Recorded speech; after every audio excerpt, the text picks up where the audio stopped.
once again, spinning is a good trick.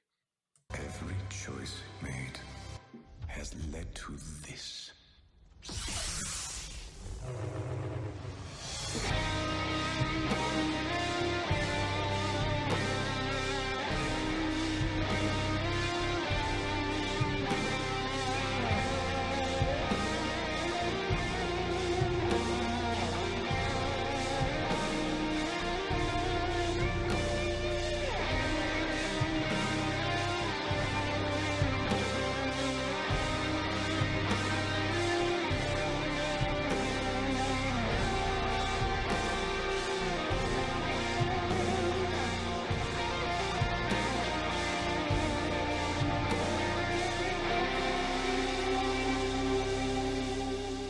Hey everyone, welcome back to another Ahsoka-tastic episode of Empire Radio. I'm Jeremiah. I'm Drew. And we are back with Ahsoka, Season 1, Episode 3, Time to Fly. Yep,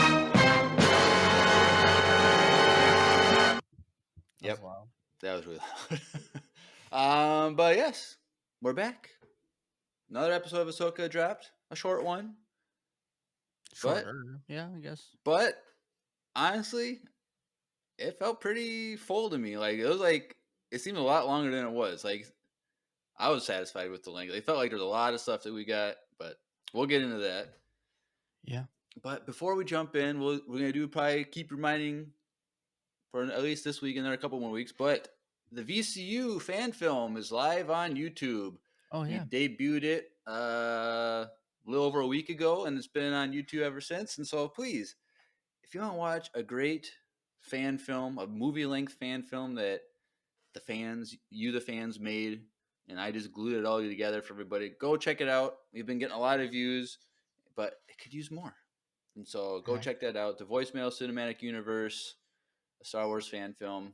It's great. Go check it out.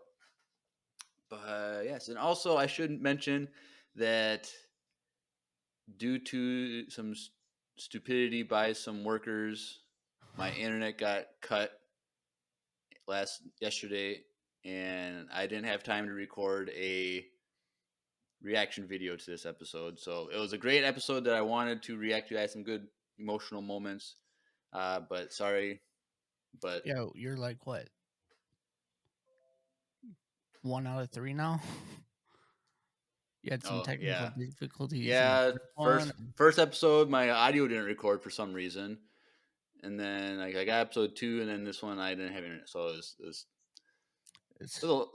editing those are a lot of work anyway. So it's whatever.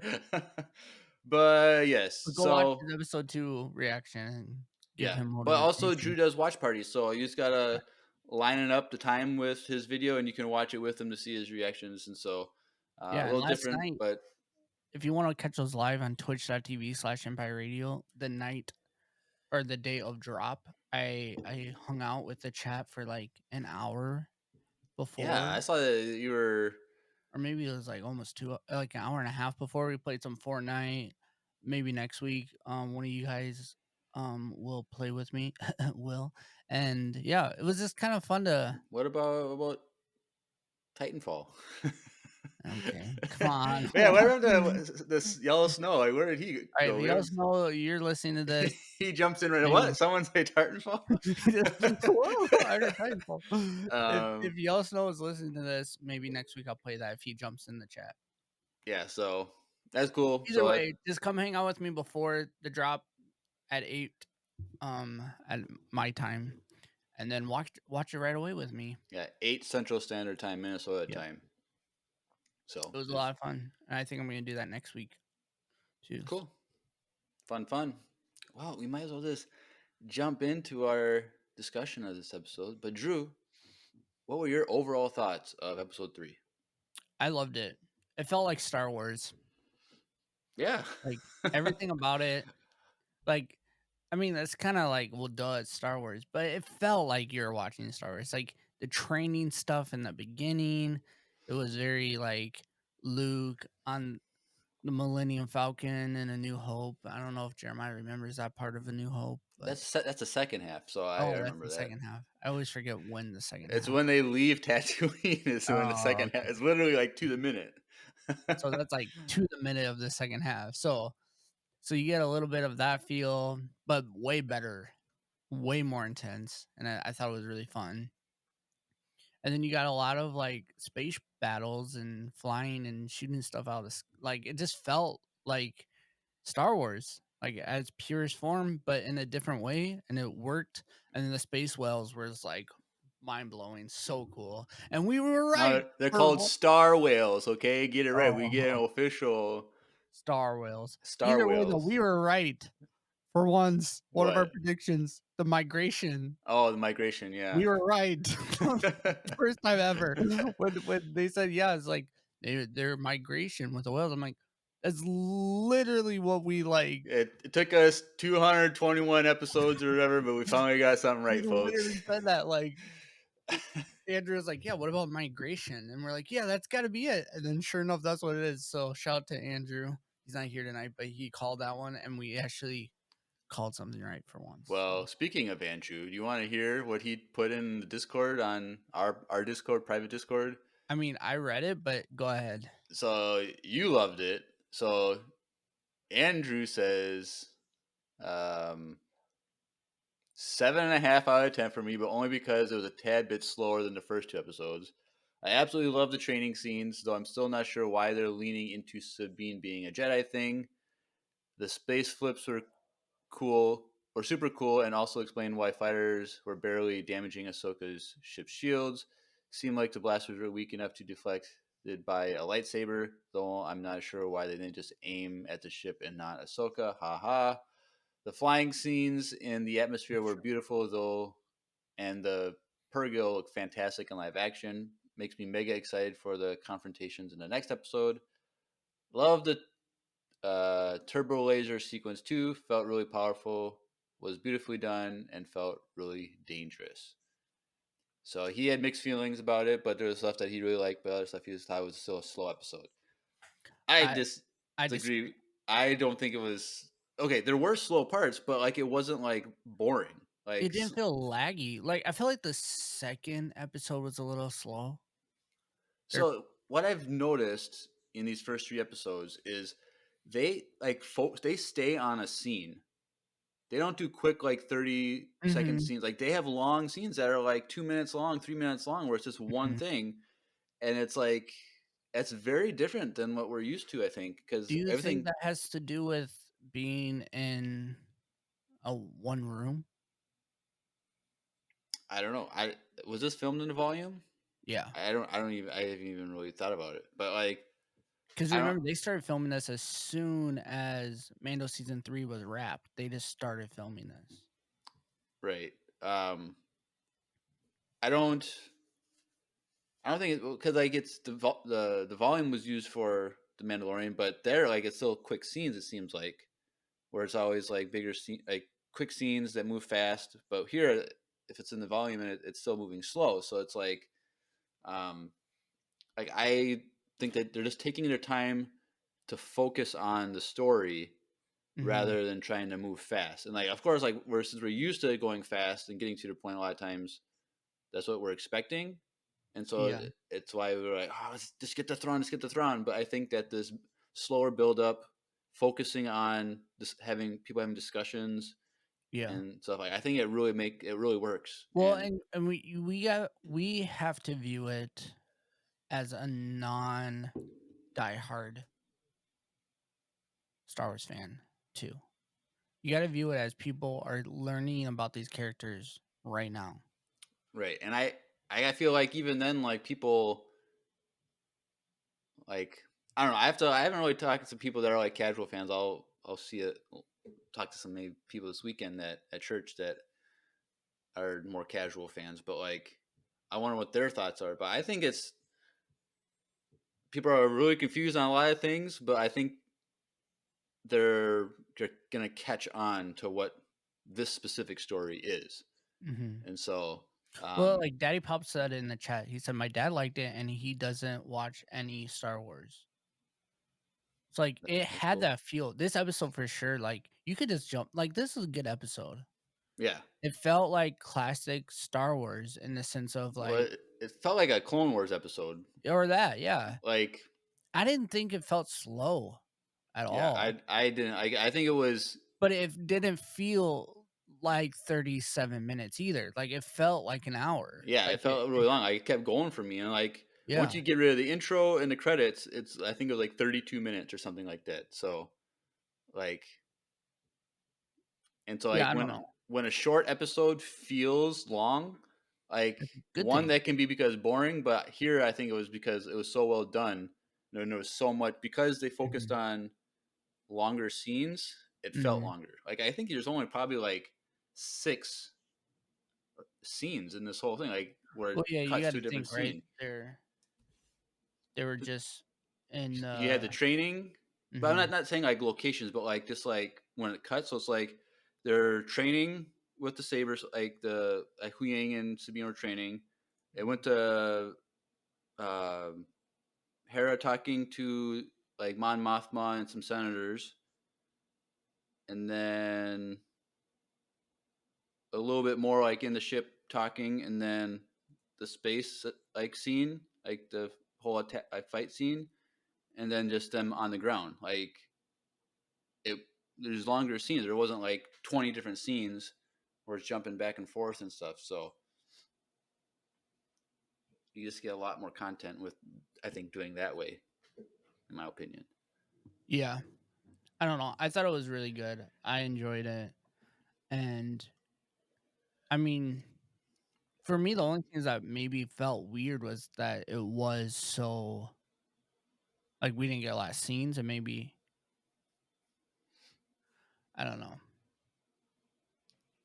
I don't know. Yeah, I thought it was good. I enjoyed it. I thought it was really fun, and it felt like Star Wars. I keep saying that on. I'm probably gonna say it all night, but it just felt really good. And the Sabine, like we can start with that. This Force being becoming Jedi thing.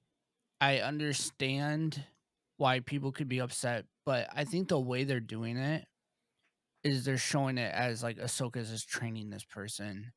And yeah. I think what based on what's been said, I think she is technically on paper force sensitive.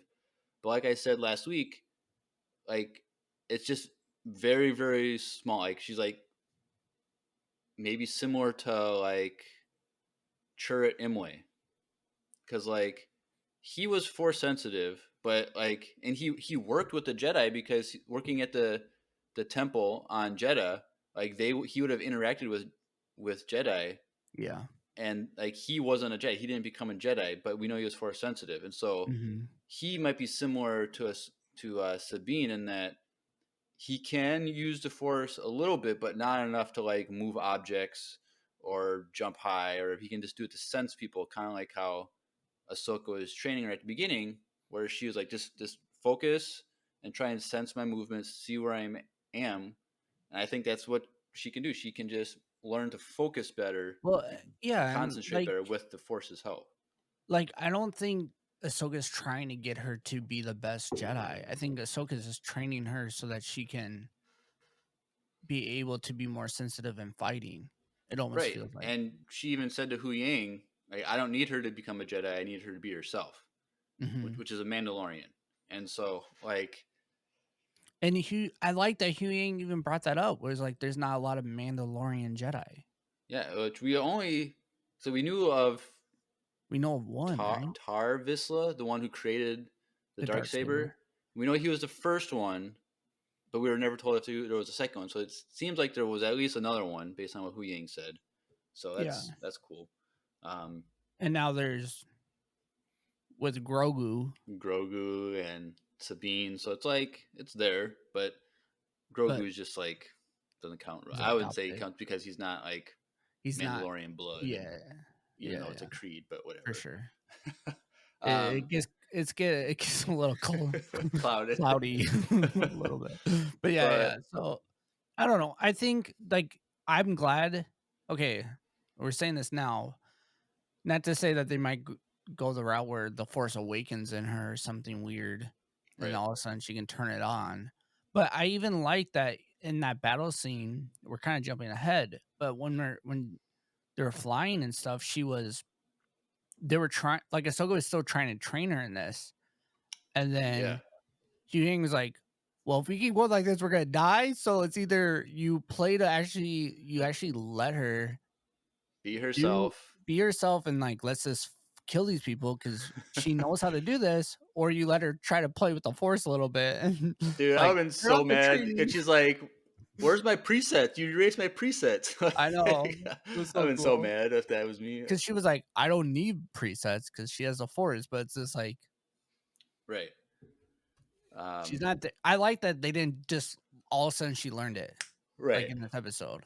I right. I thought it was really nice, and like I don't know, as long as they don't just like the next episode awakens in her once she gets like almost stabbed again. Like, Deadpool Yeah, when like they torture him and then the X yeah, gene turns on or whatever. yeah. Um, but yeah, so I really like this episode. But we talked a lot about Sabine, so we might as well just start with the opening scene. But she's training with Hu Yang with these training like saber things that Hu Yang's using, where it's just kind of like a beam of light that you can cut through, and he's just like doing form attacks or whatever, and then she's just reacting to it. And it was really cool how then when they're done, there's lines that glow on these light beams that show like where she hit correctly and then where she hit wrong, which Mhm. was very interesting. And I don't think we saw anything like that in Clone Wars. So But it felt like Clone Wars, like you said, yeah, like it because it really was felt just like it. so it was just I like Hu Yang. He's one of my favorite. Yeah, I liked him in this episode. The last two, I was getting annoyed of him, but I did like him a lot in this episode. Yeah, so like he was just cool. I Did guess you I see thought what that Daddy Pop said in the chat? uh I think his that's a his bottom really comment. the last one. He said, "I think they're using Sabine's character to explain the Force better and how it can be used by anyone. It just takes a lot of practice and time." So I don't if that's what they're doing that anyone can use the force, I don't I like I that don't like that. because Um that because the Chlorians or what midichlorians, those are canon. It's canon yes. as much as people hate it. It is. So my thing is like the whole time she's like, "Well, you can use it. You have it. Like everyone has the Force lives in everything." And I'm like, "Yeah, but numbers count, and I don't think her numbers are that high." And like Yeah, that's what I wanted to be like. No, that's not really how the Force works. And Ahsoka doesn't understand that because her count's higher than everyone else's. And it's like, are you right. being ignorant to that concept? Or do you just trust that she has enough that she's able to use it the way she needs to use Well, it? And I was thinking how um in The Last Jedi when Luke is explaining things of the Force to Rey, like he's very one of the reasons why he left and went to exile is because like the Jedi don't own the Force. Like the Force is at work in everything, and here Ahsoka is like, well, everyone has the Force. Like she's turning away from like the Jedi's ideology, mhm. and she wants to be more have a more neutral view, kind of like what Luke was saying in Episode 8. Like how it's not just a Jedi thing; it's everyone's thing. It's part of life and death, Yeah. destruction, birth. Like it's all But uh, not everyone can turn it on. right. And But so but I Daddy's think, Daddy Pops did follow up. This a lot of Daddy Pops episode. yep, Jeez. But he was saying like, but that being said, not everyone can be powerful with it. right. And so I think it's just interesting how Ahsoka is pivoting, but I also think she's in error because the midichlorian thing, like you said, is a thing.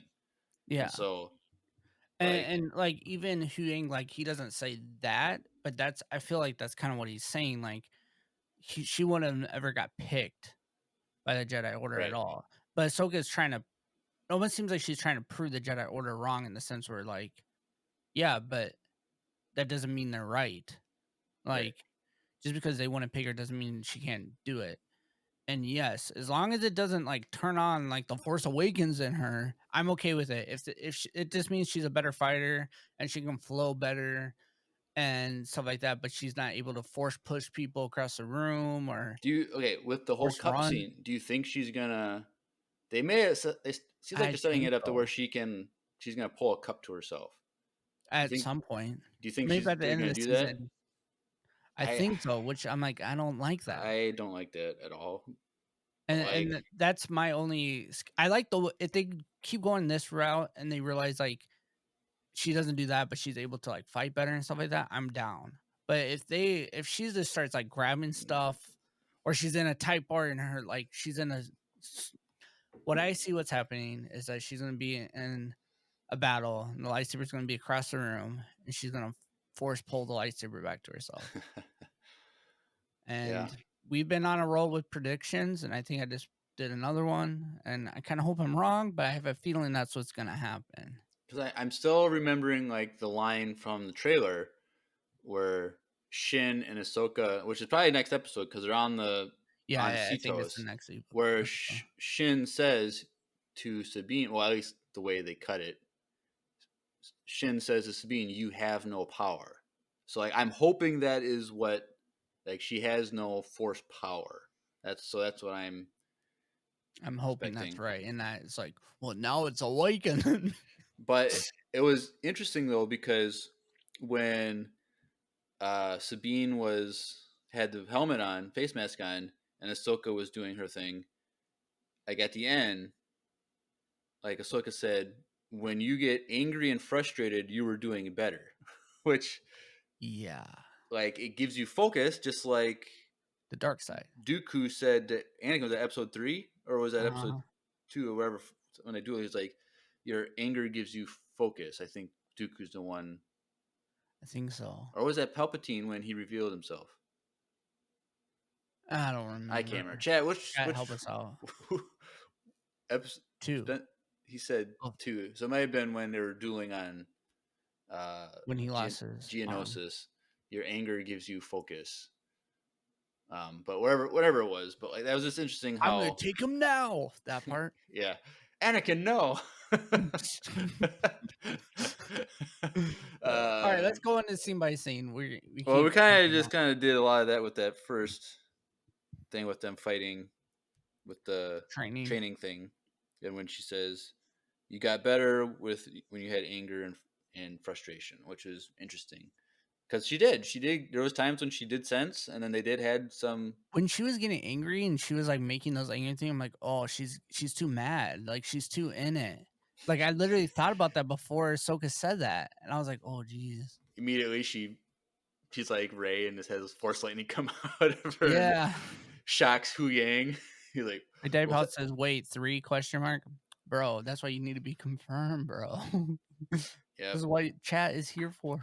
yeah. You guys have one job to fact check us. So To make us look better. Your job is to make us look better. Come on. yeah, so it was. I thought the opening scene was great. Yeah. I love that. And I don't know what languages they were saying it all in. It sounded like Japanese or something Yeah, for real. because it's based like a lot of some of the music with the drums and stuff. There's kind of like a Japanese thing to it, Mhm. and Like so a samurai. I don't know if it was Japanese. Probably not because they probably wouldn't do that. But like Yeah. they probably took like certain like Japanese like Wording. wording or like sounds that I don't know. I don't know anything about It was cool. Japanese. It sounded dope. Right. And so, all right. So that's the opening scene. But then we go to the New Republic fleet, and Hera has a hollow meeting with Mon Mothma and some other senators. And it should be I love noted, huh? I love this scene so much. It was very good. And so it should be noted that the Senator Ziono that Hera had a little back and forth with is the father of Kaz Ziono, who is the main character in Star Wars Resistance. So Yes, you said that. I think yeah, when we first saw. yeah. So I can't remember if in Resistance we ever see the father, but we just know Kaz, the main character, is his son of a Mhm. senator. So that's just cool. I like that they just put that in there. But yeah, so Hera says that she has a lead that might be because they kind of reporting on what happened on Corellia, and we have a lead to Thrawn, and everyone kind of got silent for a second, got shocked, like Grand Admiral Thrawn, like this can't be, he's dead, blah blah blah, and they're kind of like the Xiono guy. He's like, this is just you trying to again to use New Republic resources to find Ezra, and so based on that line, it's Hera has been trying This is for a the while first now. time. This isn't the first time. So like it makes sense why later on they say no, because they've probably sent the fleet out with Hera on missions to try and follow a lead or whatever, and it came back with no fruit. And so they're like, no, we're not doing this again. So it makes sense, Yeah. especially with the evidence that she brings here. Like it's still not a lot of evidence. It's just kind of like hearsay. Like it makes Well, sense and she why they wants would. to go to a different galaxy. Well, right. Yeah. Well, they don't know that yet. Oh, that's true. I Yeah. don't think she knows it, but she's like, we have a lead to the whatever system on the planet Cetos. Um, so like, I don't blame Mon Mothma and the Senate team. Like, I get it. Dude, but what that conversation was so intense because then Hera's like, Yeah, "Wait, did you even fight in the war?" And then, or were you just waiting to see who came out on top? yeah, Like dude, that the was, whole thing, I was like, dude, I love her "Ooh, so man." much. And like you could tell, like she didn't cry, but there was like so much emotion in that scene. And then Mon Mothma was like, "I need you to stop."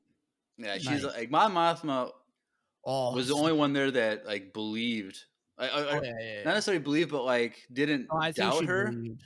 Like she didn't like She say, wasn't questioning what she was doing. but she knew that she couldn't just make an executive decision. And she Mhm. probably could have if because she's chancellor, but she is like, let me just talk to them privately. Um, but like so, like I really like yeah, you're right. The scene was kind of It was was good. so good, dude. I was like, dude, this is so intense. And like, you were on his side the whole time. And like, you just met these guys, and she's already, and like, clearly, because, before she even got into that meeting, they said that, like, that guy was like, oh, like, Xiono's with Yeah, her. they said something, yeah, like that. Like, it was like, she's already had beef with this guy before, it seemed like. And then we forgot we got to see her kid, which was super cool. Oh yeah, that's next scene. So Oh yeah, that's next scene. so after the meeting, she walks out and is like, "Hey, mom, I It hear Auntie was Sabine is gonna be a Jedi." yeah. And who told you that? Chopper. It's so good. And so then Jason is like, I want to be a Jedi someday. And Hera's like, I know you do. So I think that boy already has force do you powers. think he's because Oh, 100%. his dad, They can't just R.I.P. drop that on us and not expect like I don't really know if I like the look that they went with because it's obviously isn't going it from what it looks like in Rebels though? so in Rebels he has a very round face with gigantic like really big ears, dude, Oh, like true, true, true. big But he ears, did and have green hair he though. did have green hair, but like the hair in Rebels was a more brighter green. So like here it was like from a distance like it would look black or dark brown or something, but when you're up Mm. close it has a green tint to it. So like he just didn't look the way I expected, but he's not a main character. Whatever. Like maybe probably in the Ray movie you got little Jason Sindula with Broom Well, Kid and and like what I like about this whole concept too is that there's hope for his character with Ahsoka training him, not Luke. So we don't have to worry about right. him dying. Like we You don't never know. Maybe Luke does take him. Who knows? Like, and he gets I killed by Kylo. I don't know. maybe, but I feel like they're leaving this open ended, but like also like if anyone if she's gonna trust anyone to train him to be a Jedi, it's gonna be Ahsoka. Or 'Cause Auntie it also seems Sabine. like those two have a connection. Right. Like Hera and Ahsoka are like buddies. And I saw somewhere online that they kind of confirmed that that scene from last week, that ending scene, is the exact same scene. Yeah. The one big difference is just there was no staff, There's so no staff, which so is a weird thing to leave out, but it is. But it's then like whatever. I saw it like scene by scene. I'm like, oh, it's practically the exact same thing, Right. except she has no staff and she's not wearing all white. Right. I could like the color difference in the robe. Like I could okay, whatever artistic decision, whatever. That's fine. But like the staff thing is kind of like why didn't they just give her a staff?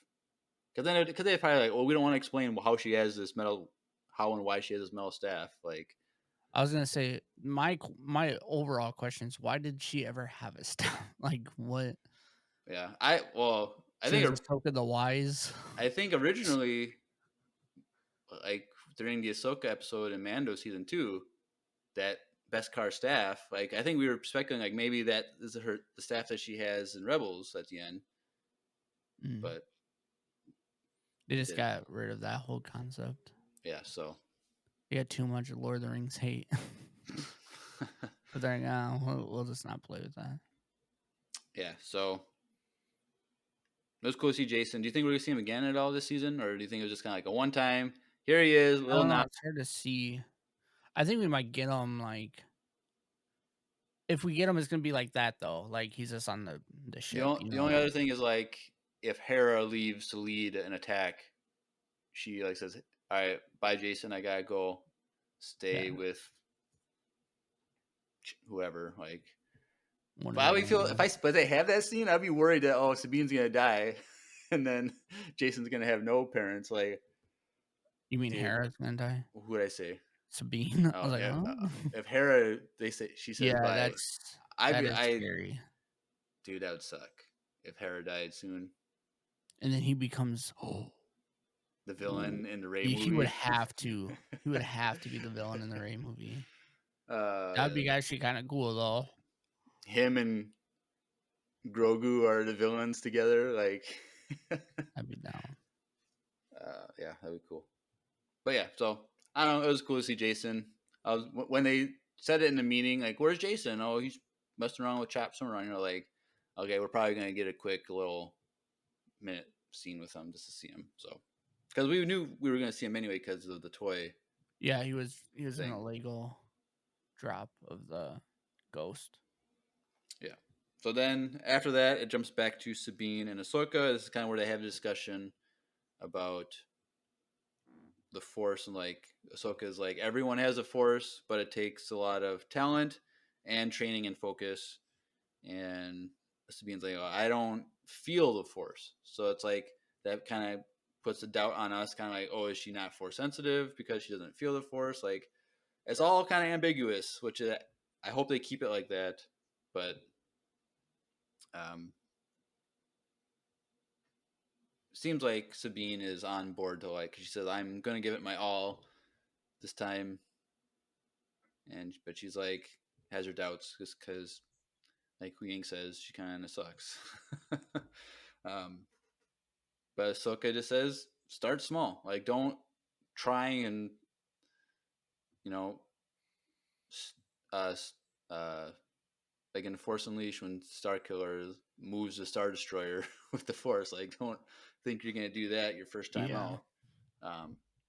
So it was an interesting conversation because Ahsoka is just like everyone has a force, so in one way or another, people can use it, but it takes a lot of training and focus and talent. And we will add in parentheses a high midichlorian Yeah. count.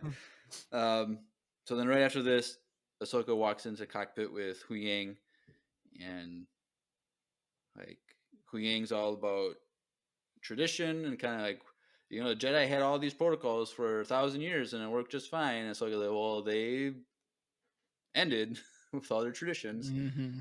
And Hu like, well, you are of a long line of non-traditional Jedi. So Anakin, Obi-Wan, Qui-Gon, Dooku, and then up Yep. to Yoda before that. So it is an interesting thought.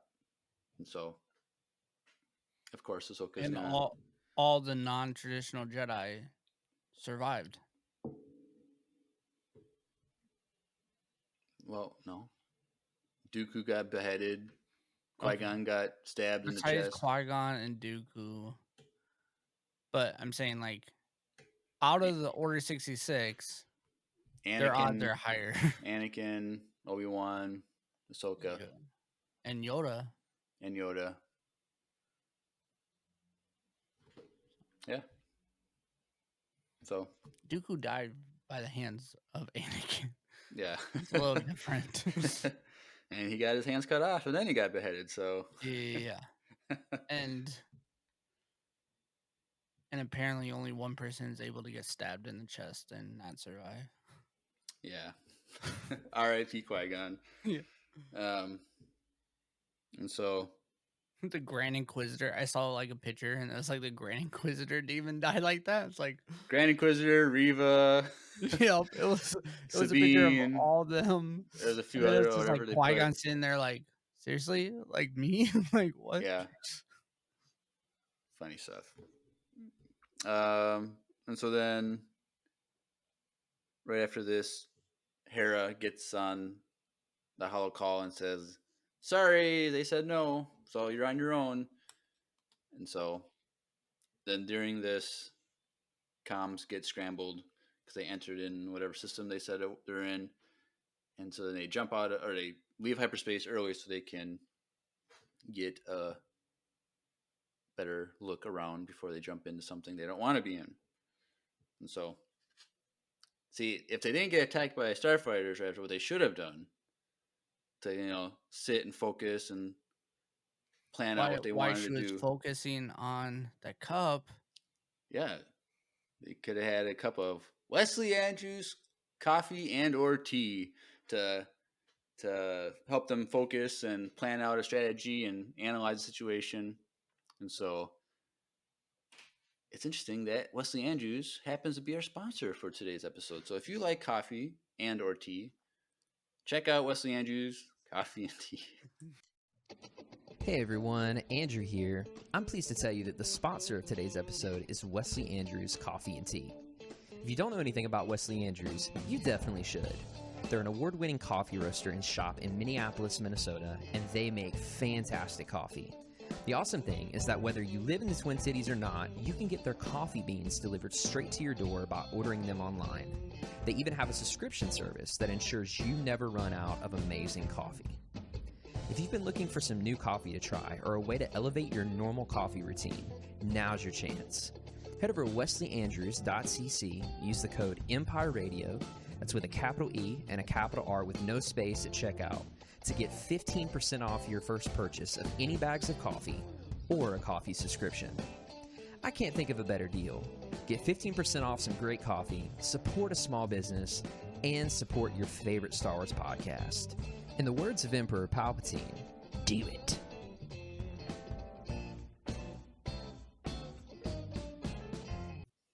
Do it. Do it. All right, cool. So they exit hyperspace, far out from the planet, and Hu Yang says, I did an additional scan, and there's a second object on the other side of the planet. I don't know what it is. I don't recognize it. And Ahsoka thinks, is it a Star Destroyer?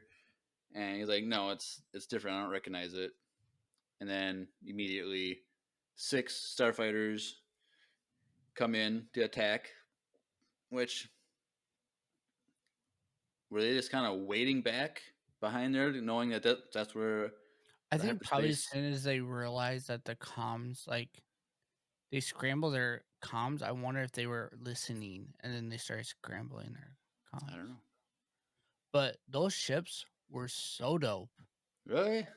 I loved it. It literally felt like you're watching like World War Bro, II. it looks like they went to Crate and picked up some old stuff. They're like all janky, like rusty, They and looked like World War II planes. oh, I guess. Like that was like the whole point of them, and like they even sounded different. They literally looked like planes, and it was so cool. I love the concept of them. I loved it. That might be one of my top 5 ships now. Like it was so Oh cool. dang! Like Wow. I loved it. It really felt really sweet. What I also really liked about that whole point too is there's something in the distance is big, and then their first question is like, "Is this Death Star?" like I always had Star Destroyer. or Star Destroyer, and it was just like w- it was just a really funny concept. Because it makes sense if they're like building, they don't know what these hyperdrives are. Well, 'Cause they knew yeah, that the and they saw hyperdrives were one fly for, out. Yeah, because they knew the hyperdrives were for a Star a Super Destroyer. Star Destroyer. So maybe I Hmm. thought they were using it for Star Destroyer, so it makes sense that they would guess that. But yeah, so these fighters come in. Sabine goes to the tail gun, and she's like, "Oh, all my presets are been erased." And like, so you're like, "I didn't need them." So there's that. So at first, Sabine sucks, and Ahsoka's trying to like encourage her to focus and like you're just a little rusty. But then she realizes, I think after Hu Yang said something like, Yeah, Hugh Ing's like, well, if we keep flying like this, we're gonna die because right, their and so shields are getting worse and worse. yeah, so she's Because like, Ahsoka's just trying to get her to use the Force. yeah, but Ahsoka goes in, all right, Sabine, tell me what you need, and then Sabine was able to take control and then told Ahsoka what to do, and so then eventually she shot down 3 of the ships, um, and so they are getting closer and closer to the ring, or they get closer and then they get over the curve of the planet and they finally see it and they're like shocked, like what is this? And he's like, well, I don't know. My guess is a hyperspace ring, but like this is a giant one, a configuration I've never seen. He's like, I need to get closer so I can scan better. So they're going in, and Shin is like, all right, Morgan, they're coming your way. So Morgan Elsbeth has turbo lasers, giant, the big giant ones, and Hmm. they're definitely getting. I didn't realize like they're kind of like the World War II things where like it when it gets to a close to a thing, it explodes by it. I I don't remember that at all being a thing like in Star Wars. Oh, really? Do you? Did you Yeah, I remember that feel being like like we that? saw that in, I want to say episode 9. Those gunners on that when they're battling on top of that ship. Is that 9 or is that 8? And they're riding horses on top of the ship. That's 9. But Yeah, I I feel don't. like those gunners were like doing the similar I just thing. don't. I guess because the focus wasn't on a single ship. I mean, I just didn't realize it. But like in World War II, they had those shots that like radio frequency thing or whatever. So like once Hmm. it got close to something, an object, it triggered an explosion. Hmm. And those did that here. It seemed like when I get close to the Ahsoka ship, It it it's either exploded. that or they hit the shield around her ship. Maybe that's what it was. I don't know.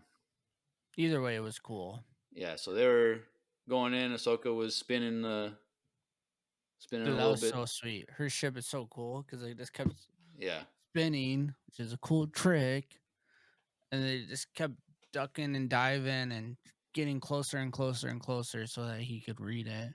yeah. And right when the scan was finished, they got hit with a deadly blow, in quotation marks, deadly. And they get knocked out and they start drifting. But it didn't destroy them. But it was out of it. They got so close to the ring that the turbo lasers couldn't do anything. So then Shin was like, "Congratulations, Morgan! You almost beat him. I'll go finish the job." So Yeah, that Shin, was so like a like a stab at her. yeah, like I don't think Shin likes her really. No, um, but she's like afraid of her because she's a witch. yeah, I'd be afraid if I knew a She doesn't witch. trust her. Um, so uh, so Morgan's like upset that she failed that, and then Shin goes Hmm. in. So we should mention though that one of these pilots is Morak, the Inquisitor guy. Hmm. So we should mention, so in last week's credits, I don't know if you saw this, but an additional voice that was listed was Sam Witwer. And so everyone was thinking that Sam Witwer is this Inquisitor, that Sam Witwer is a Star Killer somehow, blah blah blah, and they're bringing him in. Oh yeah. And so this episode, he said some lines, but in the credits, it was a different voice person. So Well, so what does Sam Witwer do? I don't know, just background voices or Long. something, like just characters in the background, I guess. Mm. So I can think that kind of confirms that it's not Sam Witwer / Star Killer, just because it was a different voice actor in the credits Yeah. this week. So there goes all those theories. But yep, so Morok is there. He's flying a ship. We don't know anything else about him. But so she's going in to attack the ship to get a final deadly blow. And Ahsoka's like, I gotta go out there. Bye. And Sabine's like, Yeah. what? I'm like, what is she gonna? At first, I was like, okay, she has like a phantom thing where she's gonna detach her own starfighter or something. Mm-hmm. And then a hatch opens and she just walks out in outer space in a spacesuit, which her helmet, you know how hard that had to been to put on. Dude, for real. I Because was it's thinking like like, dude, that form thing is fitting to like yeah, her. it's like perfectly Dude, around her it's like, headpiece or you know, like when whatever. you're trying to like rush to put your pants on and like you're like hopping along and you're like Yeah, falling like how over. does she like Like, I don't know how, whatever. She used the force, I guess. I don't know. probably But, like, she force changed really yeah. quickly. And so she goes out there with her lightsabers to like block these attacks. So I'm like, this is really cool. This is a Clone Wars thing. We see Plo Koon do it. We see Anakin do it. I think there was some episode where like a bunch of clone troopers were on asteroids. Oh Something, yeah. I don't know. I can't remember. There's like all these Ezra and Sabine, I think, did a spacewalk thing in a season 3 finale or something like that. I'm like, all right, this is cool. So she's out there blocking stuff, dude, and she cuts one in half, dude. That was so cool. She like flipped over and like a couple times, and Mm-hmm. that was really cool. I That thought was sweet. that was really cool. And so after she had the explosion from the ship, pushes her, which we didn't know, but like Sabine thinks she's dead. Like, Ahsoka, are you okay? And then Ahsoka's just floating by the screen. Like, hey, I need a little help here. And so then at this time, Sabine gets the ship back online, powering up, and she pivots the wing to catch Ahsoka so she can walk on it and run. And so that was what the trick was, because she's like, good trick, Sabine. Was she started spinning the thing. Yep. I'm like, Dave Filoni, you son of a gun, you got it. Dirty dog. You put that in there because you knew what you were doing. So it's always a good trick to spin. Facts. And so she gets back in. And now if you notice, which is kind of, I was kind of, so the first time I watched it was, I was watching it, okay, this is cool. She's just got knocked off, so she has to get the help from the wing. But when she first walks out, if you look closely, there's like little like air like jets on it. Oh. So I don't know like why she couldn't just use the air jets to get back to the ship, but I don't know. I was thinking that she was gonna fly. Well, I thought she was gonna do Mary Poppins like Yeah. Leia. So it's interesting. Leia. Like, did It's still the only one that can fly out. but my question is like, did Ahsoka eventually learn how to do the Mary Poppins things and she taught Leia, or did Leia learn how to do that and she taught Ahsoka maybe later on or something? I think that would be I don't cool. know. I think it's interesting that we haven't seen Leia. Yeah, she's busy because at this point she's like is she a senator or something, or is she just like, she's what is high up. I don't know, but what is her role? Or did she step away because of she's training to be a Jedi with Luke? I don't know. I don't know. You have those like aftermath books or whatever that take place after episode 6. I haven't read those, but I wonder what specifically Leia's doing 7 years after episode 6. Yeah. Well, she might be she would have had Kylo by now. So she's probably just momming it up right now. Mm. I'm guessing. I don't know, but yeah. So they get back online. The ship gets on. Ahsoka gets on. And they go to the surface of the planet, and they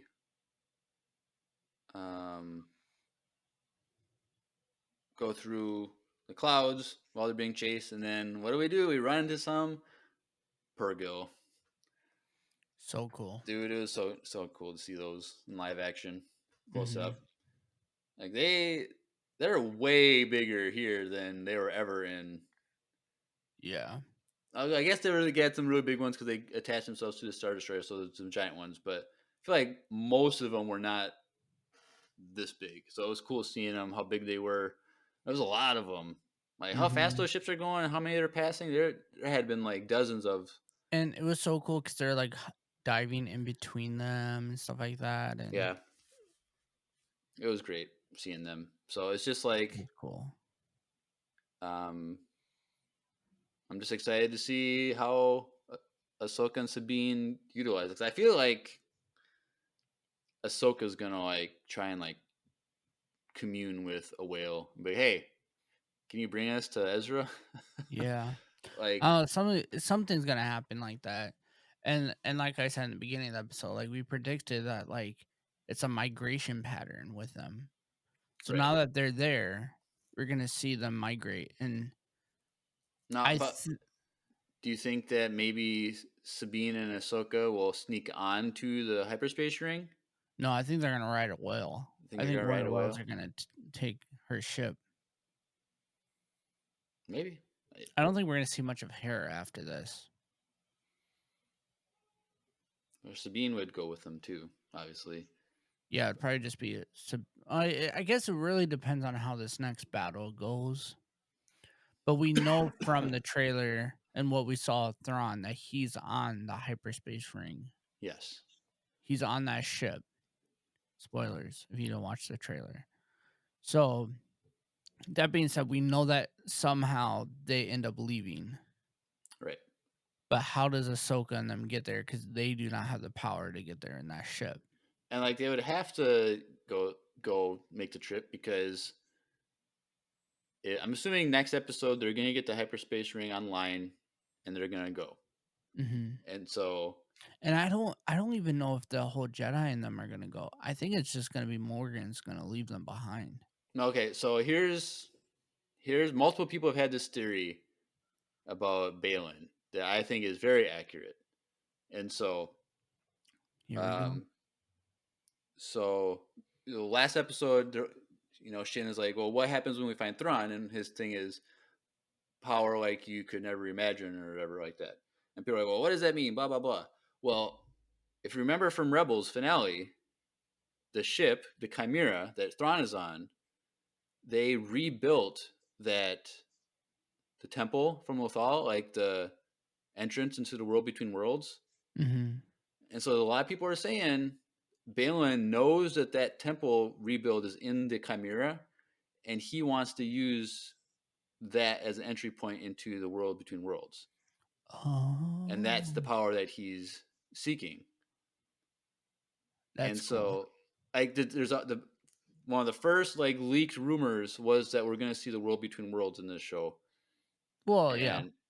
and so it's like, yeah, so he could, Ezra, destroyed the temple, but he could just Balin could rebuild it somehow, use the Force, whatever.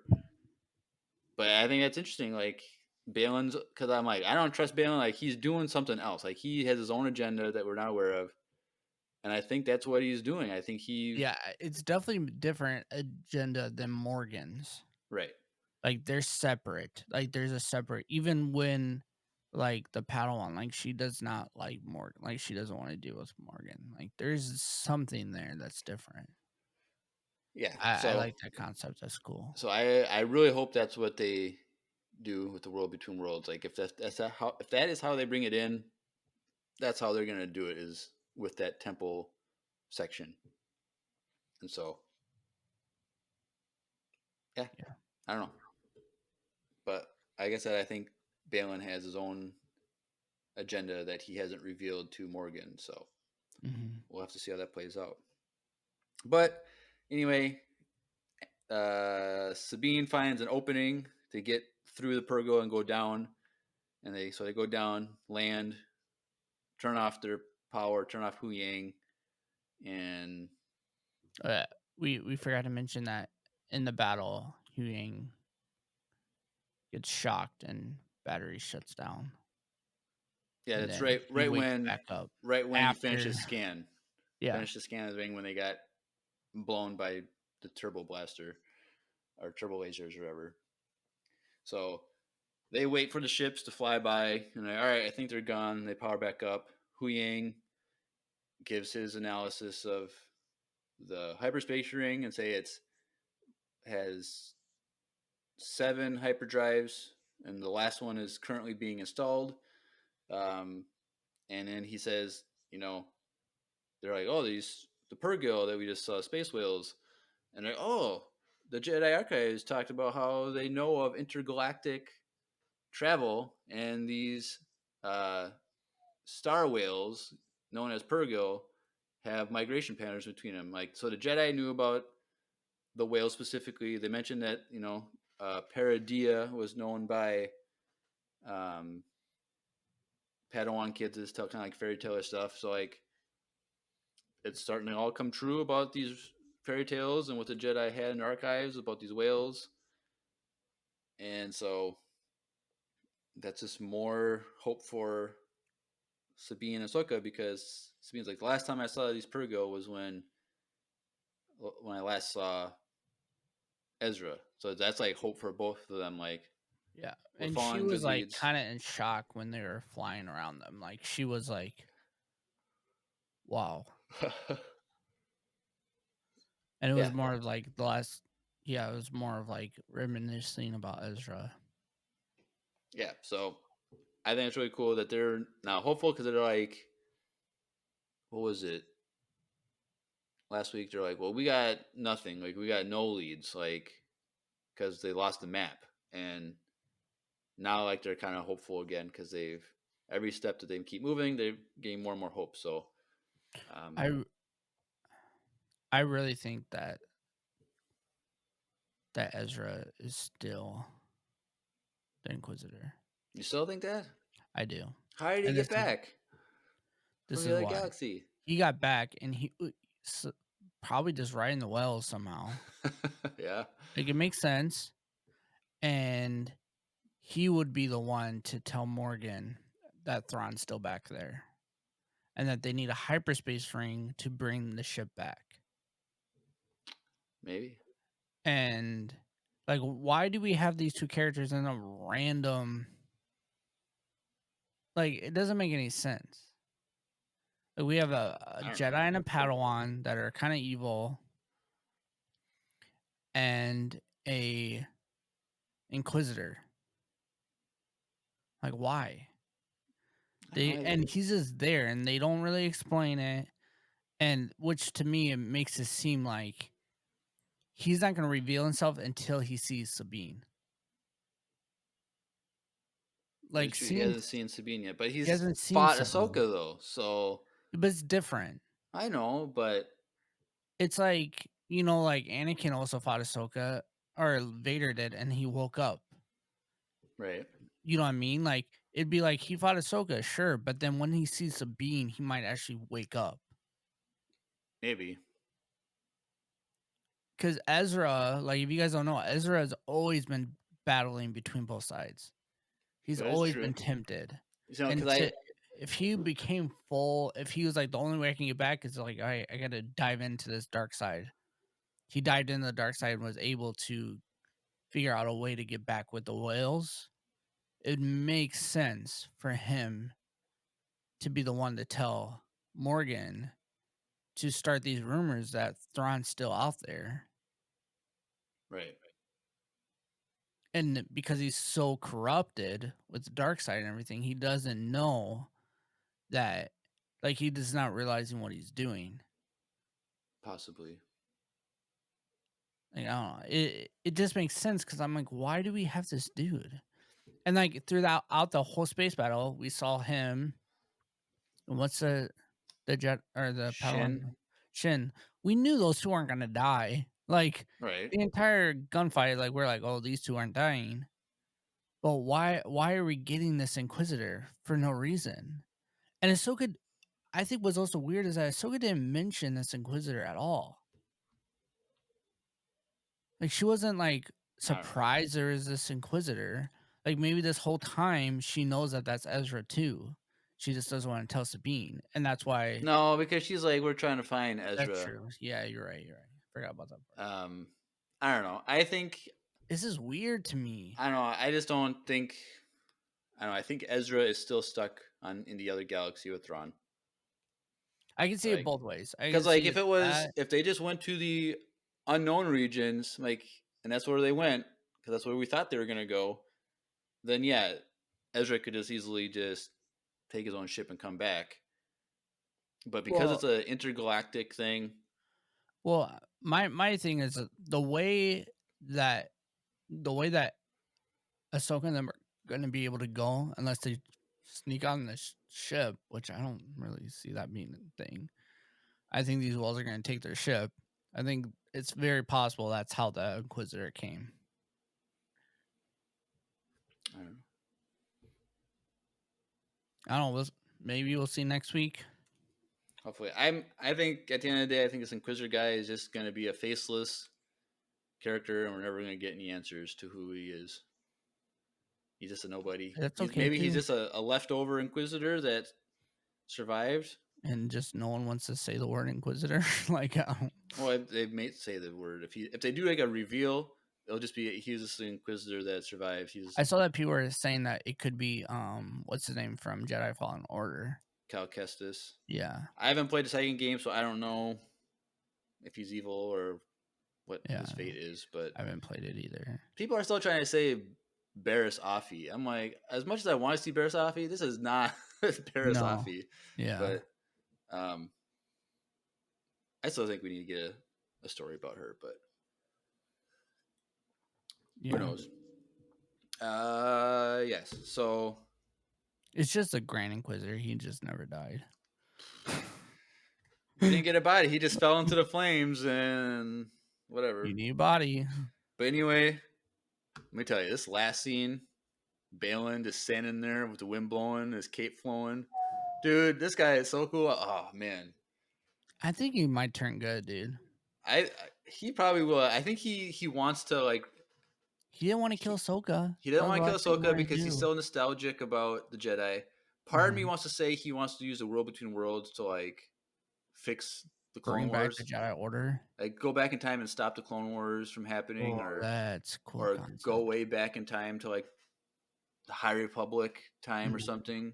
Maybe during the Acolyte time when the Jedi That's start how to we fall. get into the High Republic. Maybe, I don't know, like.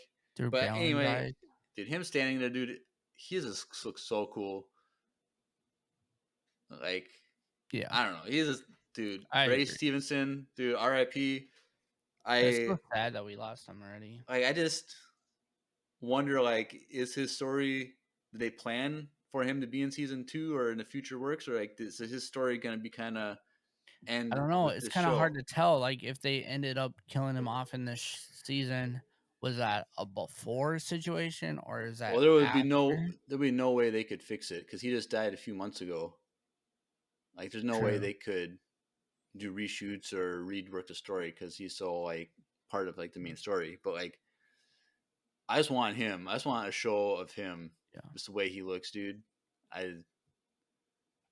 Yeah, it's weird. Like, that's like a cosplay that I want to see people do. Like, just get some old guy that's in his 60s or whatever, nice beard with I mean, like. you just Jeremiah, just grow your beard out a little bit, dye it gray. No, I'm not dying, mate. And plus, I'm way too skinny, dude. Ray Stevenson, he's like 6'5", and like his shoulders are like 3 feet wide. Maybe Andy should do it and just add on some. Yeah, he's already pretty gray. Shoulder pads. He's probably There you listening go. right now.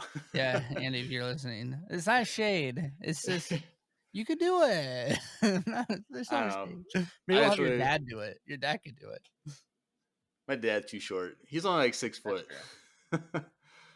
My dad is. I don't know how your brother got so tall, but He's always been tall. no, it doesn't make sense. You guys aren't. I don't Your know. other brother's shorter than you, isn't he? I don't know. Probably about the same. I don't know. Either way, Andy's like very old, but then you guys are like average height. It's like, what happened? I don't know. And why didn't Andy go into the NBA? Like, what happened? Nah, he was a baseball guy. Yeah. But He's still a baseball guy, isn't he? he still watches the Twins. I think. I don't know. Shout out to Andy. But yeah. So anyway, at this final scene, he's like, "All right, they landed," and he just tells the troopers and the HK droids and whatever, "Go find them." Like that's just how it ends, and it's just him staring off in the distance, looking so cool. Mm-hmm. And that's it. That's the episode, and it was amazing. It was.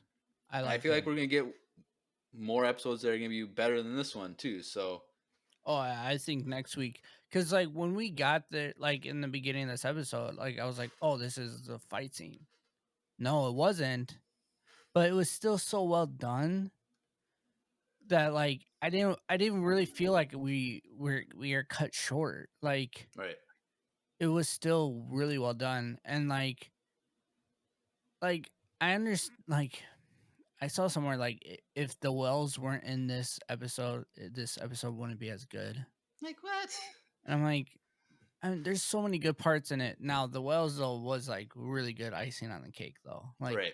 there's a solid cake there, but that icing did go a long way. I'm not lying, but yeah, I don't know, I loved it. I thought it was a good episode. I haven't watched it with Steph yet, and probably after we record this, we'll go watch it. Like I'm excited to watch it. Cool. Again, because I had to go right to work after this stream. Yeah. So, next week we're gonna see Balin and Ahsoka talk, and we're gonna have that conversation about Anakin. And maybe next week is the reveal that Balin wants to get that temple thing to get to the world between worlds, and there's gonna be discussion about Anakin, and Ahsoka's gonna say you can't change anything. Like it's not gonna work. It doesn't work like that way. Kind of like how she said that to Ezra when he was in the world between worlds trying to save Kanan, maybe. And do you think that the Flash? Because we've been told, I think even Star Wars showed like a compilation of the Ahsoka show, and then they showed Anakin's face in that compilation. Like they did like a Master and Apprentice thing where they showed.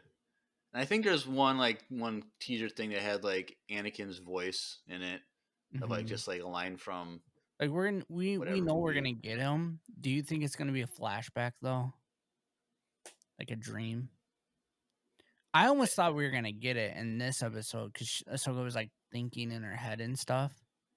I'm like flashback, and then I don't know. I don't know how they're gonna do it, because if they're talking about Anakin, yeah, it could be just her thinking, and then it's a flashback like that. But yeah. I'm hoping that it's a world between worlds, like looking through one of the doors, or that's true. Or like Morgan uses her magic stuff or something. I don't know. It could just be something like a door thing. I want it to be something where Ahsoka has like, it's almost like she's being tempted in a way, and then her has to say, "No, my master." Because she said, "I can't save my master" to Ezra, and so that would be sweet. So I like that. I just have a feeling this is gonna be like she's training Sabine, and then thinks, and then they go to a scene of Anakin training her. Good. I don't know. I just hope they de-age him. Like the Obi-Wan scene when he's 45-year-old Hayden Christensen. Like, dude. And even when they talked about that and like the behind the scenes stuff, they're like, it was so good. We didn't even have to do that much. I'm like, honey, bro, you did have to do stuff, and you should have. And like they said, I think they even said like we de-age him a little bit or something like that. I'm like, no, you didn't. See the volume. Let's turn it up a little bit. Like, like you have to do a lot for Luke because Mark Yeah. Hamill's so old. Just do that anyways. Just go Yeah. all in. Like, just have Haydenson just stand there. They even had Mark stand there for no reason. Yeah. So Will and chat all the way back, all caps. Yeah, just turn it up. they accidentally do it too much, and it's episode 1 Anakin. Oh gosh. And like so it's like, who's this kid? It's just a scene of like it's just that she's just looking through the windows and it's just Anakin talking to Padme with like, it's cold on this ship. I'm not used to like it's just that scene when she gets the necklace. It's a sand scene. I made this for you. Oh heck no. Sand Bro. scene. I would die laughing. I wouldn't even care. I was like, awesome. This is dope. Sandy gets everywhere, and she's like, "Ew," and she just keeps walking like she's just disgusted by it. Really, Anakin? Really? Yeah, she's like, seriously. Yeah. So, yeah, next week, I feel like next week will be the last of the trailer stuff.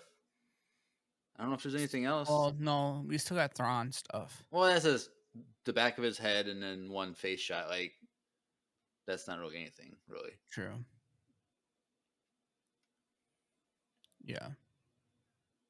I don't know. Gakman 820. Yes, they hired a guy from YouTube that perfected or was one of the best deepfakers, and Disney hired him. So I went back and like rewatched the Ahsoka, like, and Mando and Luke training Grogu, you know, in season was that Book of Boba? Book of Boba. I went back and watched that, and Luke looked so good. Like he really did. Now Like, they he looked really clean. They couldn't do any like he was very calm when he talked. He didn't move a lot. Some of the time, like when he talked, like the camera wasn't on him, type of thing. But by now, this is like 2 years later. They could. He can go even better with that, and I think like they could even make like an or a Luke fight at this point. Like the technology, like they could figure it out. Yeah. But So. Yeah, so that's it. Nothing else much really to the episode. I'm excited for next week. Hopefully my internet's working and my audio's working and I can get a reaction film for that. But yeah, so next week will be the day after Labor Day. So what is that? The 5th, Tuesday the 5th. Be sure to follow us on Twitch and follow Drew for his watch party of that. Yeah, come hang out before too. We'll be playing some. Well, maybe Titanfall. Well, he's not here yet, but probably just Fortnite. He didn't hear the call, so. If you guys don't know, the Battle Pass in Fortnite right now, if you guys are still playing Fortnite, the Battle Pass, one of the characters you can unlock is Ahsoka. Oh, so you can get the Ahsoka skin. So. And isn't like that guy from TikTok a character now? The guy from Africa does the little like hand thing, like. Oh yeah. Isn't he a character now? Yeah, he's in the Battle Pass too. Interesting. All right. Well, anything else, Drew, before we transition? No, I think that's it. All right. Well, we'll transition over to voicemail time.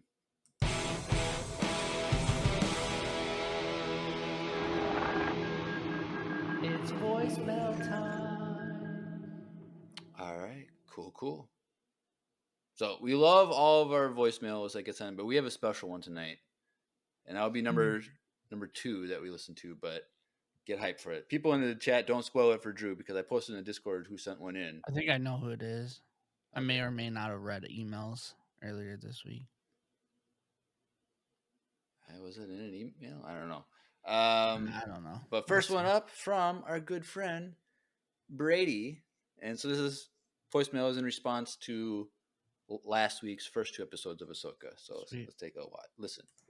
Hey Empire Radio, it's Brady here, and I just wanted to leave a message saying that I am really liking Ahsoka so far. I was skeptical about it at first, but after rewatching some Rebels, I realized that I like it a lot more than I thought I did originally. However, I was only rewatching Season 3, which has always been my favorite season of the show. And Ahsoka was fantastic as well. I had fun watching with my dad, and he asked a lot of questions. I answered a lot of questions. We had a lot of conversation during the episodes, but it was fun. Anyway, I wanted to know what you guys think of this strange kind of Andor versus Ahsoka conversation in the fan base. Like, why do they have to be compared, and why do people have to say, "Oh, this one's better"? No, this one's better, and then get mad at people who disagree with them? I don't understand, and I think it's a bit strange because they're very different shows and have very different tones with different messages. Thanks, guys. Have a great rest of your evening. That's a thing. I saw a little bit, Hmm. but people kind of just Andor versus any live action stuff, kind of like. Well, sure. So, well, anyway, thank you, Brady, for the question. Yes, thank you. I think it's just because Andor was so well done. I need to watch that again, dude. It was like, I want to say it was a perfect show. Like, it was just It mind was blown. Every episode, like, I think it's just because it was so well done. It was so different. People just love it so I much. can't swim. That scene literally made me cry. And so I think because it's kind of more of a standalone story, even though it's connected to Rogue One, I think it's something that was, you didn't need to be dependent on other shows or movies in a sense to understand Yeah, what's going you on. could just watch it. And Like, so honestly. with Ahsoka and other shows, people have high expectations because it has to align with people's like views and understandings of characters and what they think should happen. And so it's like a debate of like comparing something very unique to something that we have high expectations for. Yeah. And when you have a lot of emotional attachment to Ahsoka series or something, like you might like that more because it's something that you're connected to, whereas Andor, you might not be emotionally connected to anybody, Well, really. and I think the biggest thing that a lot of people are talking about, well, actually, I don't know, but I think the Sabine thing is throwing some hardcore fans off. Right. And I mean, it's throwing you and Andrew off. It doesn't bother me as much as it's bothering you guys, but so I think that a lot of fans are probably thrown off by that. But like you said, Jeremiah, it's completely different. Like, and even Brady said that. Like, you're comparing apples to oranges. Like, yes, we need the apple, and we're making sure that it's perfect because we've seen the apple pie made. So we want to make sure that apple is not rotten. So we're critical and we're very skeptical, and like people can't really jump into the show without really asking who's this, who's this, who's this, and who's that. Like, Right. why do I care about these characters? And they haven't seen or Rebels at all. Like, it is very, it's kind of, seriously, Will, in the chat, eating the apple, that threw me off. I just saw it. I was like, Yeah. bro. But, like, you know what I mean? Like, it is, like, it's different. But with the same reason why Rogue One, one of the reasons why that movie was so good is because it was the same universe but separate. Right. We're so critical on 7, 8, and 9, and we should be. But with Rogue One, it was just like, what are they gonna do? Right. How is this gonna work out? Because we And know how it's going to end, basically. yeah, we knew how it ended because we how knew do the you get there? outcome. But how did we get there? And that movie was so good that Disney's like, we got to keep making money on this because this is what everyone loved. Right. And it's true. Like, I listened to Light and Light, and like, I didn't even realize this, but it's Lucy's favorite Star Wars movie. Yeah. I think And she was on our podcast last summer. She said that. So come on, Drew. true, but I forgot. And Yeah. like people just throw that around, but like it's one of my favorite Star Wars movies because it made my favorite Star Wars movie even better, Right. A New Hope. And it's just like, that movie is so well done. And after watching it again in the theaters, it was just like, it's so good. So for me, it's like, it's completely different things. Yeah. Like, Gakman 820 says, and now Andor is the how did they get there of the how did they get there. It's funny. So that's our answer. I think it's just a lot of factors, and Star Wars fans, they can get toxic sometimes, or a lot of times. well, I was gonna say so more than sometimes, but it's just because people love Star Wars so much that they want the best of it, and so it's like that's why when they don't like something, it's almost like a personal attack on them. But people got to realize Star Wars is really good at times and it's really bad at times. Well, and I think especially if you're focused on the Sabine character and like what they're doing with her, I think let's just see how it plays out. Like, let's not. I think we're so fixated on if she's using the Force, and then even this episode kind of helped a lot of people's mindset. Like, oh, maybe she's not going to be. Let's just see how it plays out. Like, Right. let's not start killing her before she even learns anything. Like, come on, like let's just ride this wave and see if we hate the wave at the end of it. Like, Right. I don't know. I think people just start hating things, and we're 3 episodes in. Like, calm down. Dang, Like, we're almost Andor was halfway done. too. I'm like, dang it. Like, That's true. next But week is halfway, so the thing is, like, the Andor, there was times where people hated that in the beginning too because it's too slow. So many I people don't are like, "Oh, it's slow," and it's yeah, like, the episodes 4, 5, and 6 slowed down a little bit mhm. because they're like and on that other planet, all slow. But and there's so many people that I know that are casual fans are like, "Oh, I stopped watching that after episode 3." yeah, stupid. And it is dumb because they missed a lot of good stuff, but it's just because people are so people attention spans are too small Yep. in everything right now. And people just need to relax and watch stuff. Like, we don't need stuff in 30 seconds. Like, calm the Yeah. down. Get Sit off down. your TikTok and your reels and all that Yeah, stuff and just watch stuff. Like, kick it old school. it's just like a book. Like, just read it to the end. Like, stop putting it down. But it's like we're encouraging people to actually watch full episodes of stuff. Just watch TV, you guys. Just watch it all. Right. Yeah. All right. Cool. Thank you, Brady. Hopefully that answers your question. Back to Next life, up, first time sender, special voicemail from Lucy's mom. I knew it. All right, so let's take a listen. Hey, Empire Radio, this is Sarah, Lucy's mom. Just wanted to call in for the first time and shout out your amazing Minnesota hospitality during our visit to Empire Con. It was seriously the best con I've ever been to. Ooh. The itinerary was organized so well, like serious attention to detail. Excellent. A plus. We felt so warmly welcome. The food was awesome. We brought home a generous stash of prizes, including our awesome t-shirts. Oh, shout out to Wesley Andrews Coffee and Tea for hosting Friday night and the generous gift of roasted coffee. It was delicious. My question, I heard that Jeremiah has never had a cup of coffee. What? How is that possible? Well, if you could answer that, then I'd be happy. You for sure gave us a high bar if we ever help Lucy plan a For Light and Life con.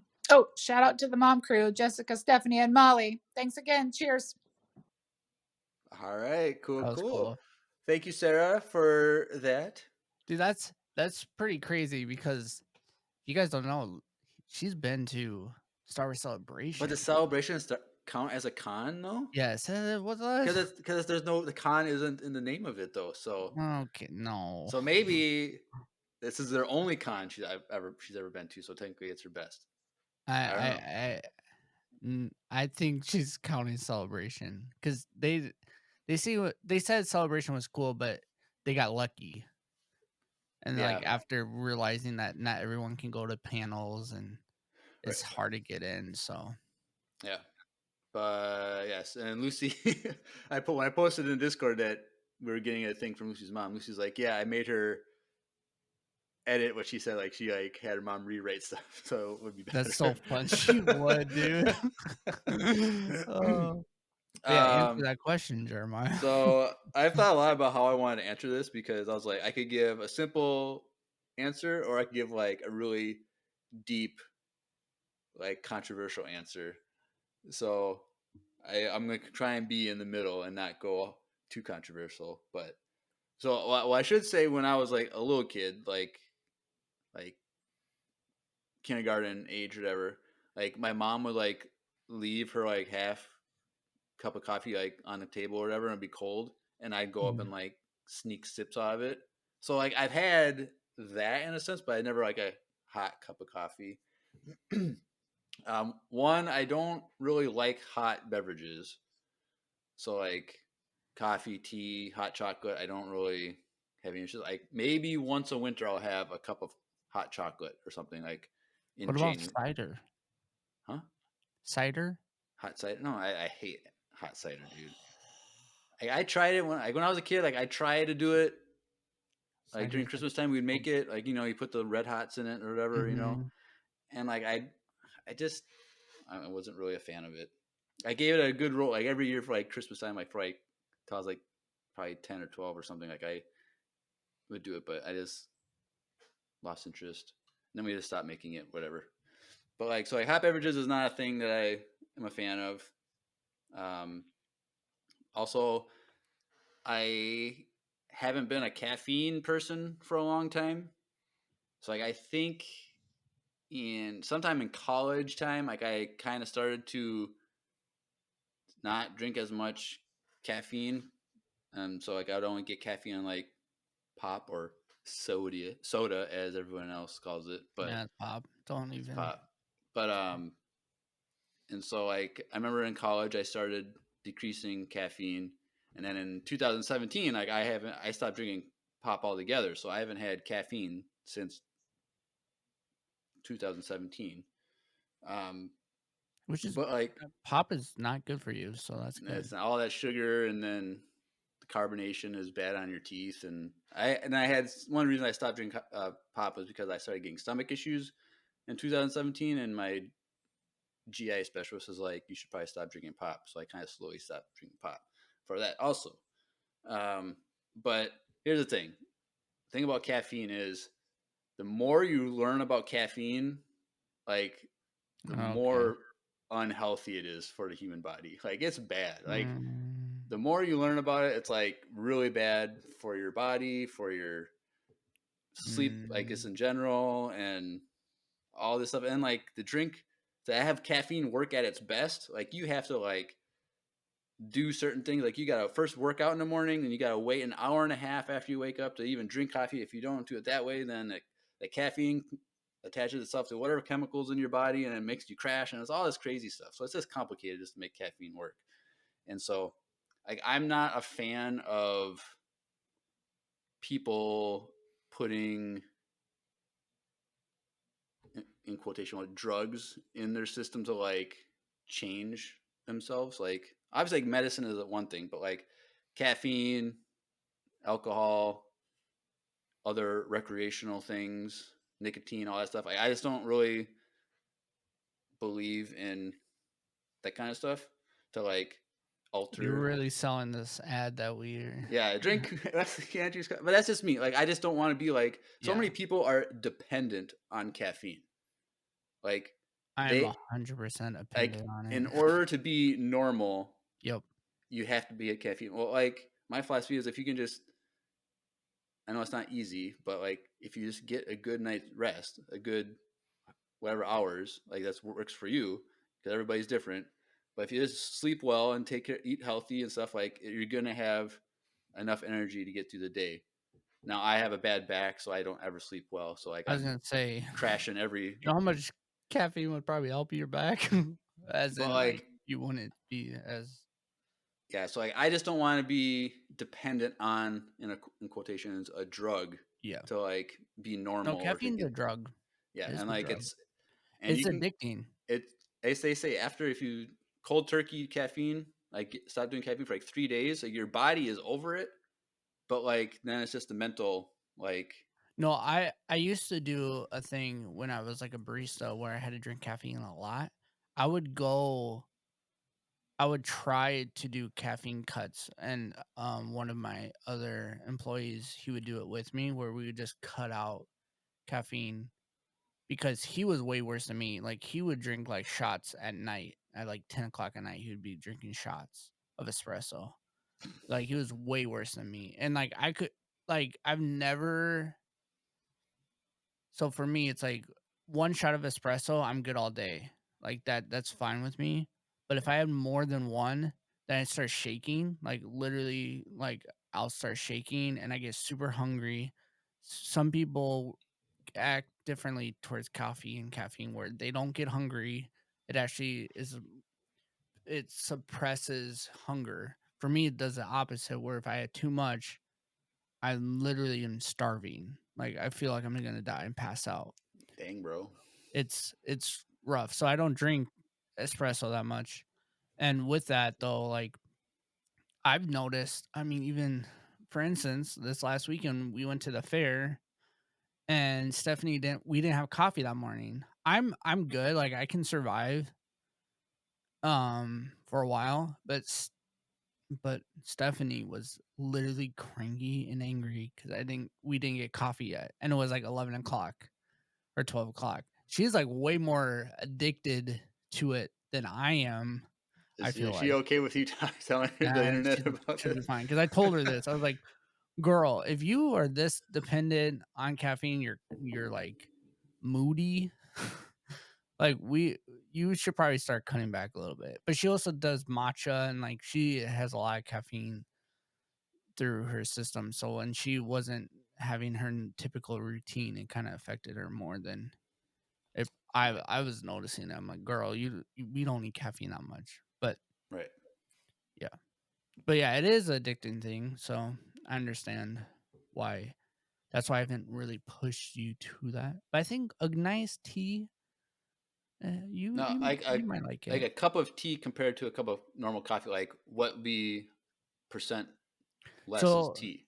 so the thing is with the difference between tea caffeine and coffee caffeine is coffee is it's upper and it's a downer, right?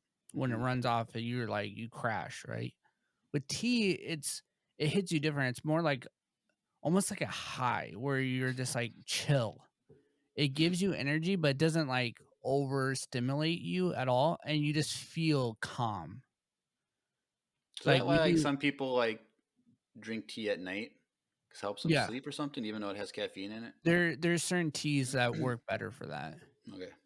So like you can get really deep, and like Wesley is really we have tastings, public tea tastings every week, and like I used to do them, and afterwards I'm like, dude, I feel like I need to sit down. Like I feel like buzzed almost.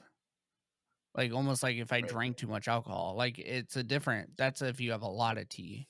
But like 1 cup of green tea, like I feel like you might enjoy it where you're just like you feel good. Like you just feel chill and I you don't just know, feel dude. I even that would but make like me it's like not weird. addicting though. I Like know, but like so like I've had I have the worst luck with teeth, and I always have to have like stuff done. So like sometimes I get like prescription like Vicodin, and that's a little different.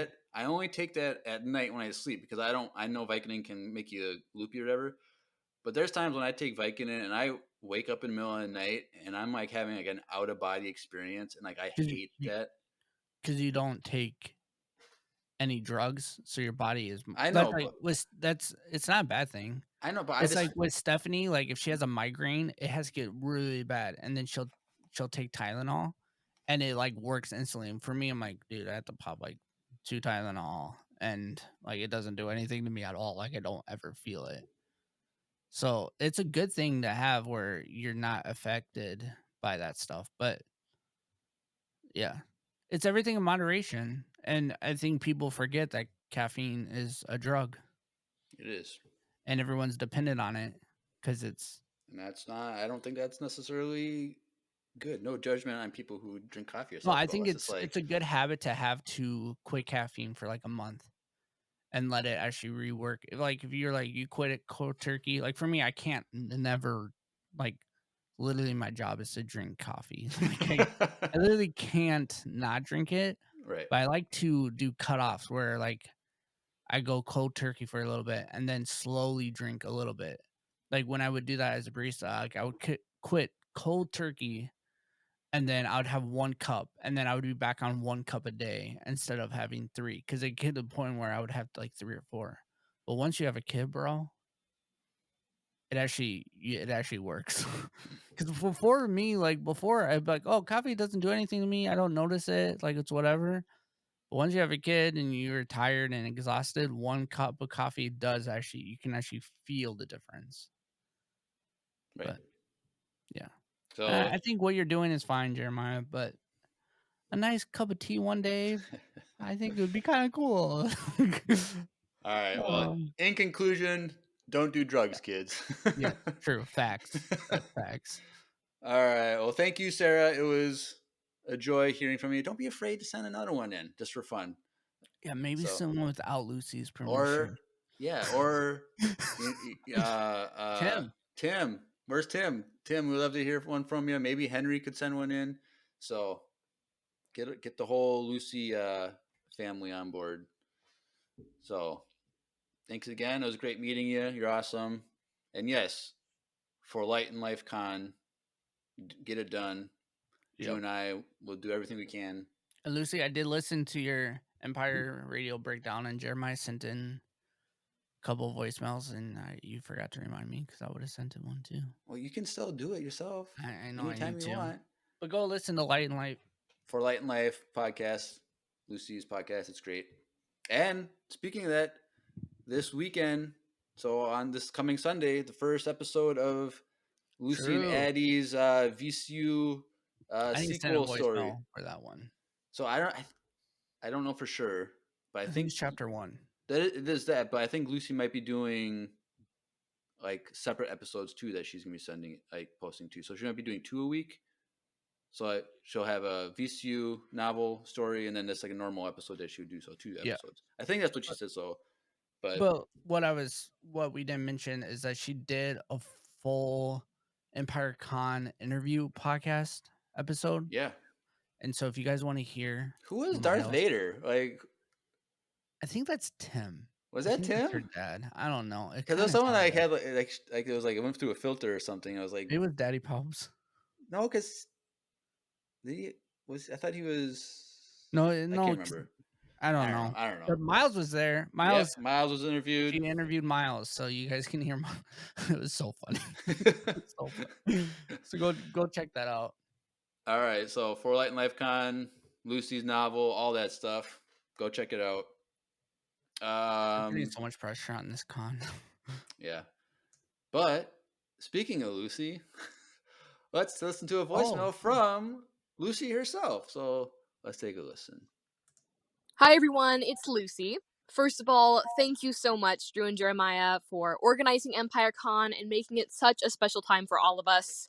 Please extend my thanks to both your families as well, and say hi to Miles for me. He's got a cameo in my Empire Con episode. And thank you to the other attendees for bringing so much fun and joy to the celebration. It was wonderful to meet all of you. My mom is also sending a voicemail of thanks, so hello, Mom. As you know, I had my doubts about the Ahsoka show, specifically the transition to live action, but I'm really enjoying it so far. Ironically, Sabine is my favorite part of the Ahsoka show. She brings so much fun and depth to the episodes. I have to agree with you. If Sabine is Force sensitive, it'll just feel like they're handing out midichlorians left and right unnecessarily. Thanks. May the Force be with you. All right. Cool. Yeah. Thank you, Lucy, and thanks for coming to Empire Con. It was great meeting you and hanging out with you. Lucy, I might be emailing you about me potentially visiting you in January, but that's a different conversation. Oh, for going to Hawaii? I may or may not have a day layover there. Oh, oh man, I'm jealous. Yeah. Have you your carry-on or something? You want to go to Hawaii? No, I don't want to go to Hawaii. No, I do not want to fly over an ocean ever. Like, if I'm gonna crash, just land in a mountain, die instantly. I don't want to like glide and land and like have to survive with sharks. No, have the fear of drowning and being stranded at sea. We are looking at flights, and we're probably gonna book one, and we have like a layover there for like a full day. We're like, do we just stay in the airport, or do we go visit Lucy's family? And Steph's like, we should go visit Lucy's family. So that might be a thing, Lucy. I'll let you guys know. All right, cool.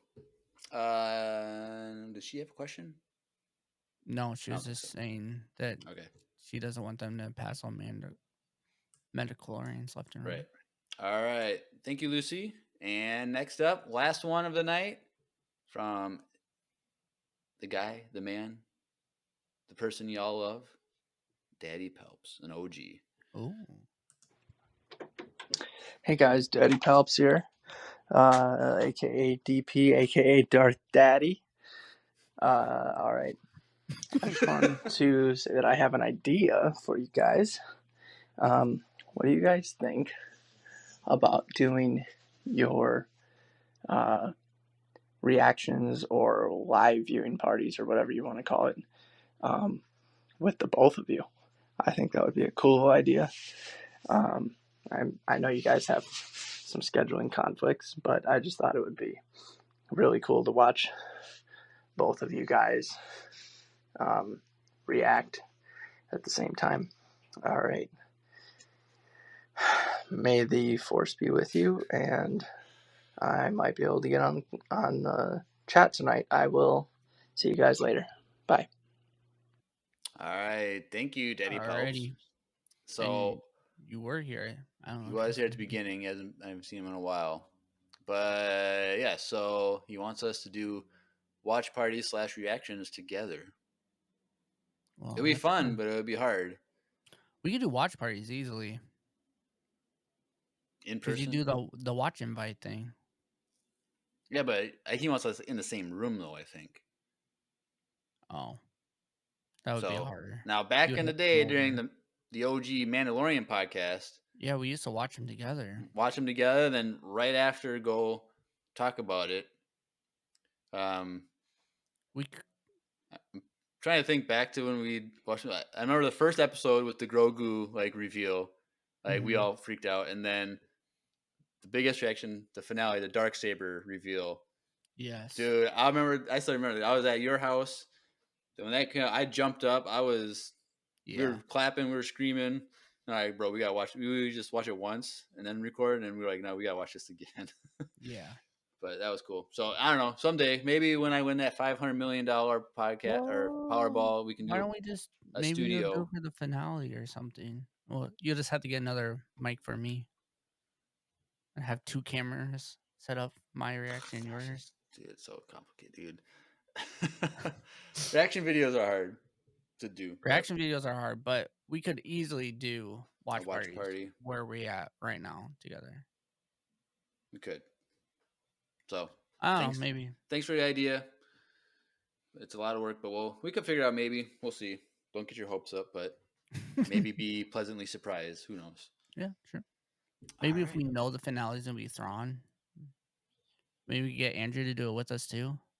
I think it's already in the schedule for him to be in the finale because they moved it up a week because they did double it up first week. So the finale is on the first week of or something. I don't know. We'll have to go look that up. We could all do it. All 3 of us do a watch party. Mm-hmm.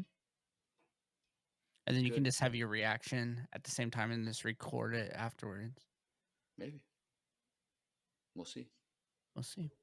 What'll be really cool is if we do another Empire Con during a show finale. We're only a week off this time. Yeah, it would be cool if it was a finale of a show and we had Empire Con and we were all together watching it. That'd be really cool. With the fans. Maybe the next Star Wars celebration. We'll just call it Empire Con meetup. Well, 2026, not 2025. We're not all going to Japan. We're all not going to Japan. I still hope I can. Right. This Hawaii thing. Putting a little. Right. All right. Well, that's everything. Thank you for those who sent in a voicemail.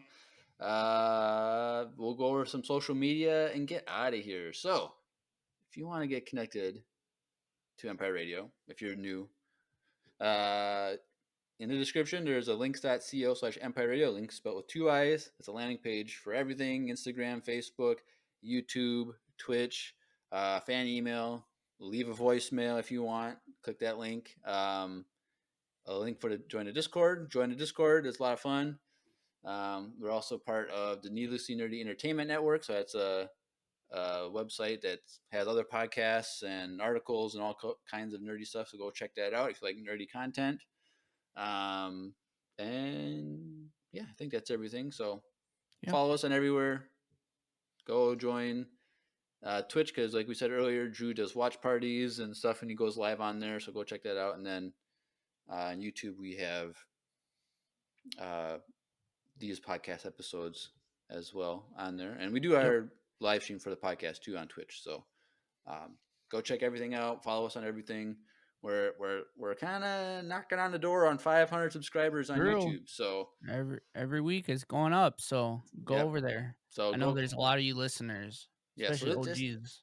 Just go click on it. It takes you 2 seconds. Go click subscribe, and then that just helps us get some more recognition, because someday we want to be the biggest Star Wars podcast in the world. True. We want to take over the Empire. We're going to have Star Wars 3 work for us. Facts? Facts. All right. Anything else, Drew? We need to be the heir to the empire of podcasting. Awesome. We need that as a shirt. It's just us like kicking Star Wars 3 to the side and us standing there like. Well, you keep jabbing on Star Wars 3. But if you ever want to collab Star Wars 3, if you're listening, we can collab. That'd be cool. Facts. Yep. And also teach us your Teespring chicks. Yeah, because that doesn't work for us. But that's a story for another time. But anyway, anything else, Drew? Nope, that's it. All right, cool. Let's get out of here. So I already screwed it up. You've been listening to another Ahsoka-tastic episode of Empire Radio. I'm Jeremiah. I'm Drew. And may the Force be with you. Always.